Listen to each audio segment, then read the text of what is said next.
यो ऐतिहासिक बोट तपाईहरु हेर्दै हुनुहुन्छ। यो यहाँ र यहाँ दुईटा छ हेर्दाखेरि तपाईहरुले क्लियर बुझ्नु भएन होला। यो चाहिँ सायद 100 वर्ष भन्दा बढी नै होला यसको आयु। यो के को बोट होला भन्ने चाहिँ तपाईहरु पनि सोच्नु भयो होला। ऐतिहासिक यस्तो बोट त धेरै पनि पाइन्छ, तै पनि यो बोटमा के खासियत के विशेषता छ भने अहिलेसम्म मैले आफ्नो चाहिँ उमेरमा लिचीको यति ठुलो चाहिँ विशाल के रे रुख चाहिँ देखेको थिएन। यो एउटा दुईटा छ, यहाँ एउटा अर्को पनि थियो, त्यो चाहिँ काटिएको छ।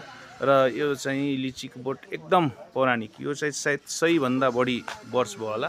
हेर्नु लिची पनि यसमा फलेको छ तपाईको। अब यो पहाडको ठाउँ भएको हुनाले यो अलिकति ढिलै पाक्छ।